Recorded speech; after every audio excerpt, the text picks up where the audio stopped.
Guys welcome back to our blog. তো আজকে বিকেলে বেরিয়ে যাচ্ছি আমি চাঁদনির দিকে। চাঁদনি মলে যাচ্ছি আমি। কদিন দিয়ে মা বলছিল একটা ফোন দরকার, কারণ বাড়িতে টিভিটা হয়ে গেছে খারাপ। এবার একা একা সারাদিন ভীষণ বোর হয়ে যায় মা। তার জন্য ভাবলাম চলো আজকে একটা ফোন কেনাই যাক। মা কিন্তু জানে না আমি ফোন কিনতে এসেছি, মাকে বললাম একটা কাজে যাচ্ছি। তো আজকে আমার ছুটি আছে, তাই ভাবলাম ফোনটা কিনেই ফেলি। আগে যে শপটাতে গেলাম সেই শপটাতে ফোনটা অতটা ভালো লাগেনি। ওটা প্রসেসিং চার্জটা অনেক বেশি নিচ্ছিল, তার জন্য আমরা চলে এলাম নিচে আরেকটা স্টোরে মলে। তো এখানে ফোন পছন্দ হয়ে গেল, আর এখান দিয়ে আমি ফোনটা নিয়ে নিলাম। এই যে আমি এখন ওপেনিং করছি। তো মায়ের এটা কেমন পছন্দ হয়েছে সেই রিয়েকশানটা তো নেবই। বাড়িতে গিয়ে তো আমি নিজেই এখন অনেক হ্যাপি হয়ে গেছি ফোনটা নিয়ে মাকে দেখানোর আগে। তো আমি এখানে এটা ওপেনিং করে নিচ্ছি। আর এই মডেলটা আমার ভীষণ পছন্দ হয়েছে, আর কালারটা একই হয়ে গেছে আমার আর মায়ের ফোনের কালারটা।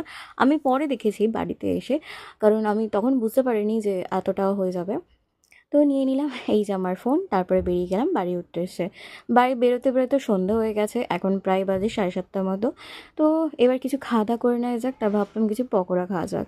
তো এখানে আমি খেয়ে নিচ্ছি চিকেন সাটে, আদৌ ফিশ ফ্রাই, এগুলো আমি খেয়ে নিচ্ছি। তো আগে আমি একটা চিকেন পকোড়া খেয়ে দেখছি, তারপরে চিকেন সাটে, আর তারপরে ফিশ ফ্রাই। এখানে খাবারগুলো ভীষণই টেস্টি ছিল।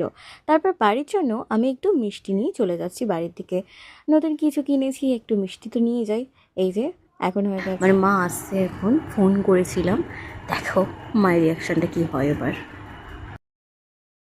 বন্ধ করো, আমি যখন বলবো তখন খুলবে, তার আগে খুলবে না। খোলো।